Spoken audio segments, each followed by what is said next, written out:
அவர் முன் அதிர்கின்றன, குஞ்சுகளும் அவர் முன்னே கரைகின்றன. ஆண்டவரில் நம்பிக்கை வைப்பவர், ஆண்டவரில் நம்பிக்கை வைப்பவர் என்றும் அவர் முன்னில் வாழ்பவர், என்றும் அவர் முன்னில் வாழ்பவர். அன்பின் ஆண்டவர், ஆற்றல் மிக்கவர், இரக்கம் உள்ளவர், ஈகை கொண்டவர்.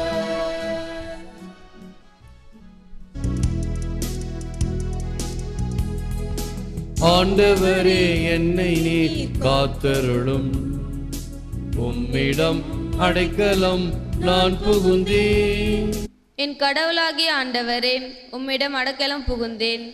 கடவுளே என் கேடயம், நேரிய உள்ளத்தோரை அவர் விடுவிப்பார்.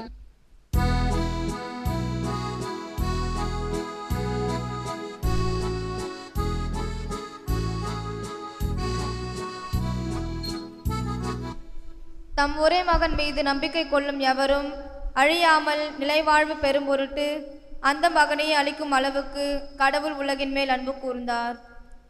உங்கள் இதயங்களை கடினப்படுத்திக் கொள்ளாதீர்கள். ஆண்டவர் உங்களோடு இருப்பாராக. உம்மோடும் இருப்பாராக. புனித யோவான் எழுதிய நற்செய்தியிலிருந்து வாசகம். ஆண்டவரே, உமக்கு மகிமை.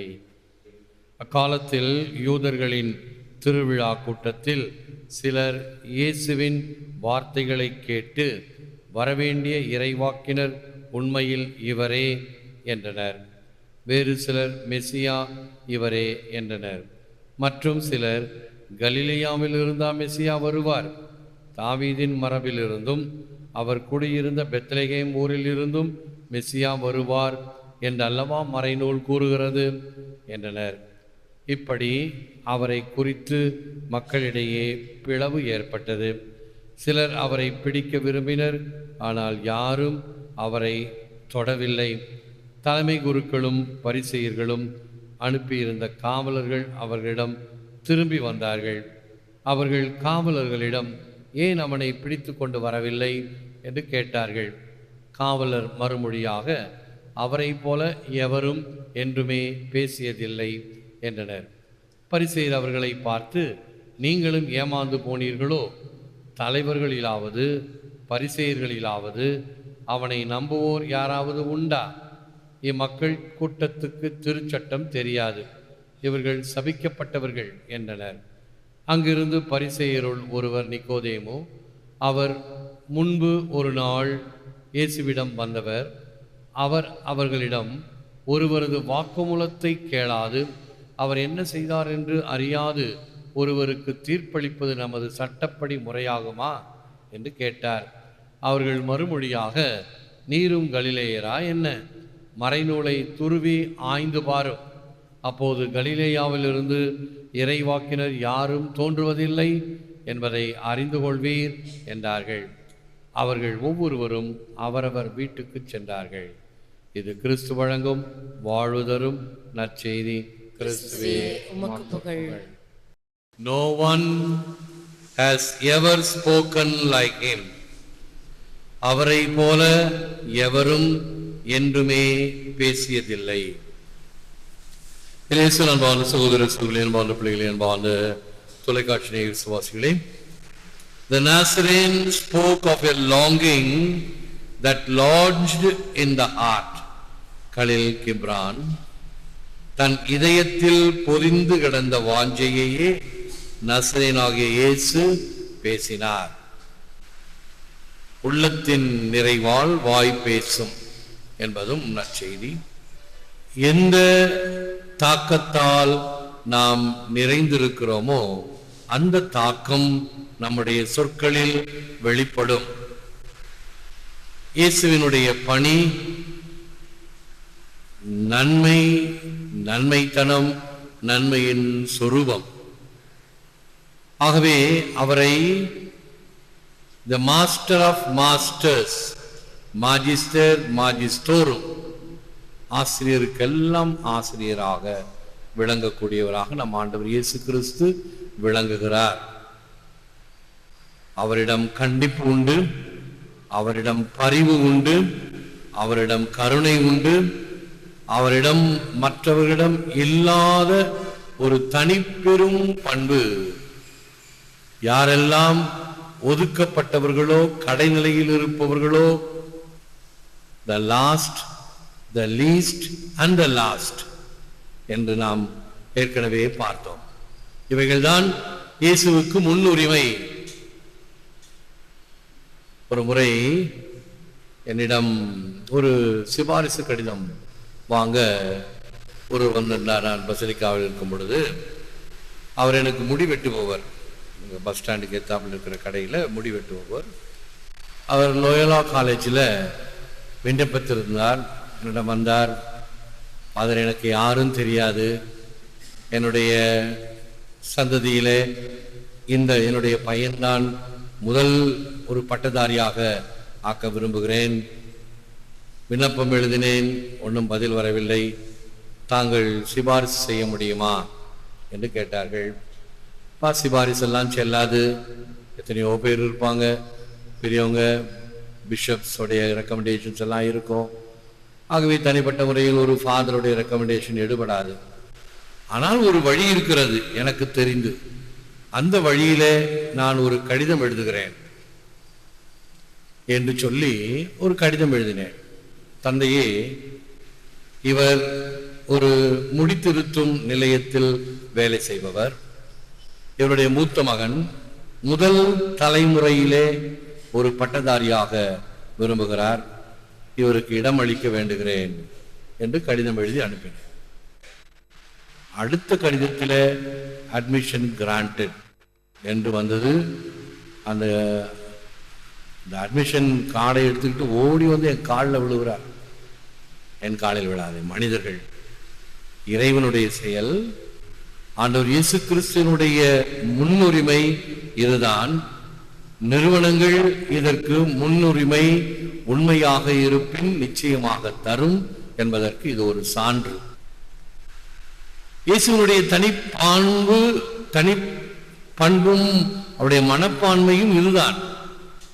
யாரெல்லாம் சமுதாயத்தில் அடிமட்டத்தில் இருக்கிறார்களோ அவர்களுக்கு முன்னுரிமை கொடுப்பது, அவர்களை உயர்த்தி நிறுத்துவது. பாவிகளோ, தொழுநோயாளிகளோ, அல்லது பல வகையான நோய்வாய்ப்பட்டவர்களோ, பிசிக்கலி சேலஞ்ச் என்று சொல்லக்கூடிய பல வகையில் குறைபாடு உடையவர்களை இயேசு தன் பயம் கொண்டு அவர்களுக்கு தனி இடம் கொடுக்கின்றார். அதைத்தான் தன் இதயத்தில் பொதிந்து கிடந்த வாஞ்சையையே நாசரேயனாகிய இயேசு பேசினார். Love, that is caritas, will always prove necessary even in the most just society. Whoever wants to eliminate love is preparing to eliminate man as such. நீ இந்த அன்பை உதறி தள்ளினாய் என்றால் மனிதத்தையே உதறி தள்ளுகிறாய் என்பதுதான் அதனுடைய சுருக்கம்.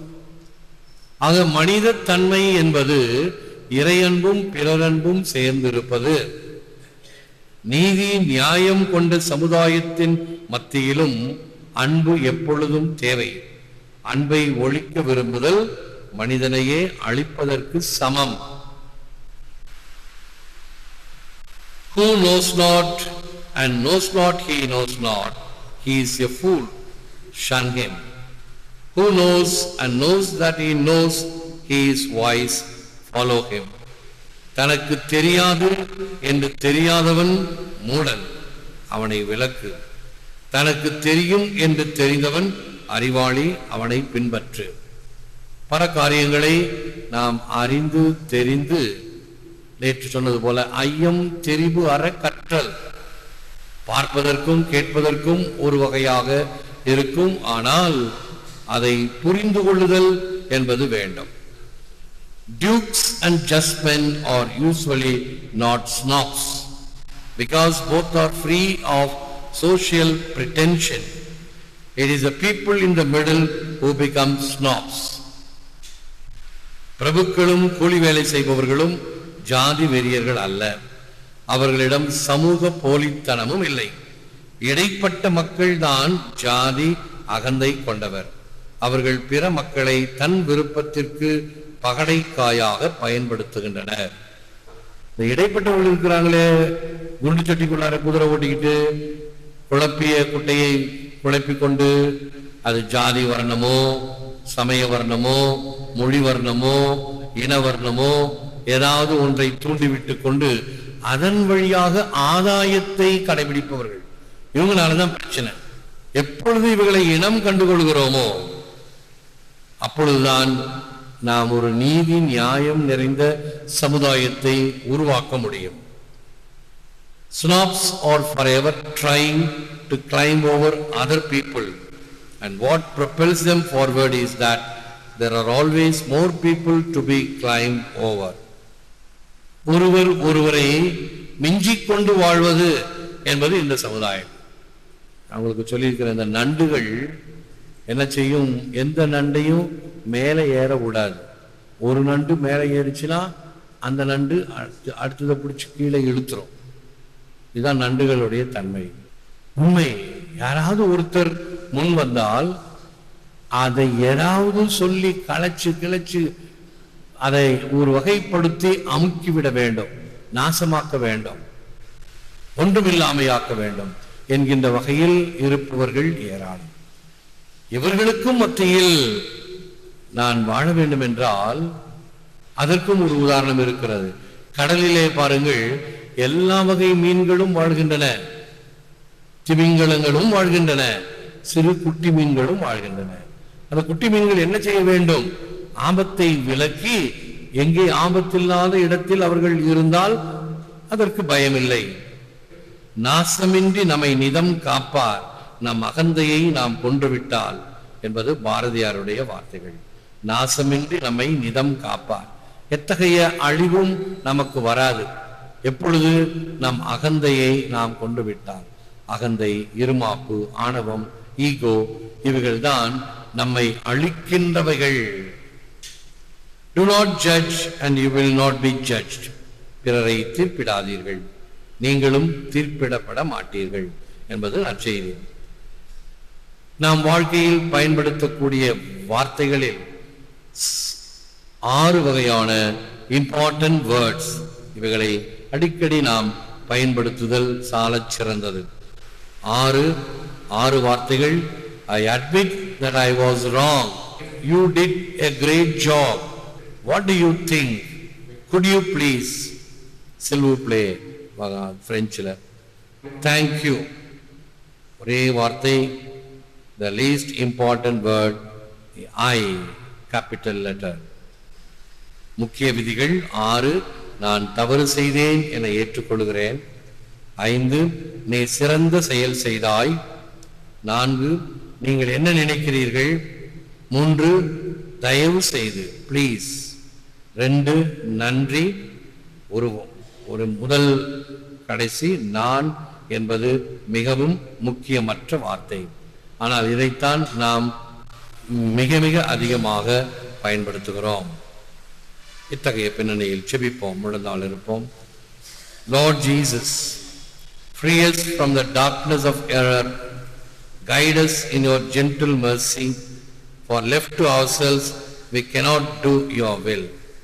ஆண்டவராகிய இயேசுவே, பாவ இருளிலிருந்து எங்களை விடுவித்தருளும். உம்முடைய இரக்கத்தினால் எங்களை வழிநடத்தியருளும். ஏனெனில் உமது துணையின்றி எங்களால் ஏதும் செய்ய இயலாது. ஏற்று வரமருளும் இறைவா, காக்கும் கரங்களினால். ஆமென்.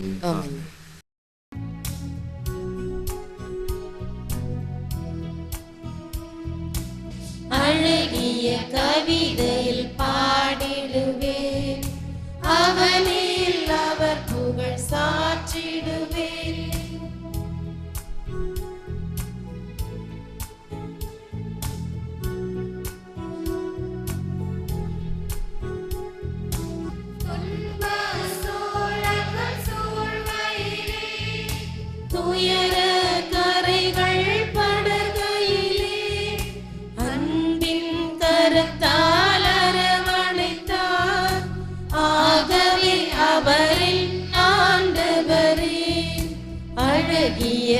கவிதையில் பாடிடுவேன். அவனில் அவர் புகழ் சாற்றிடுவேன்.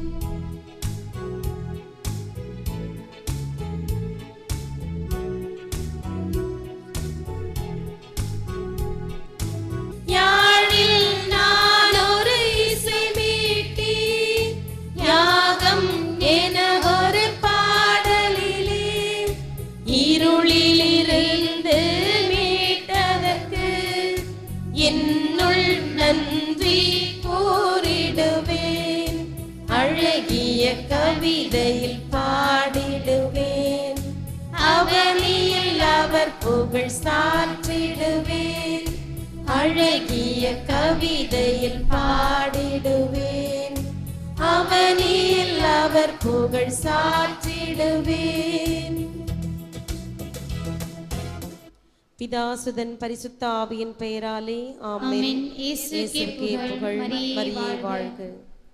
அன்பர்களே, ஒவ்வொரு வீடியோவின் கீழும் மறையுரை விளக்கங்கள் உள்ளன. படித்து பயன்பெறுங்கள். நன்றி. வணக்கம்.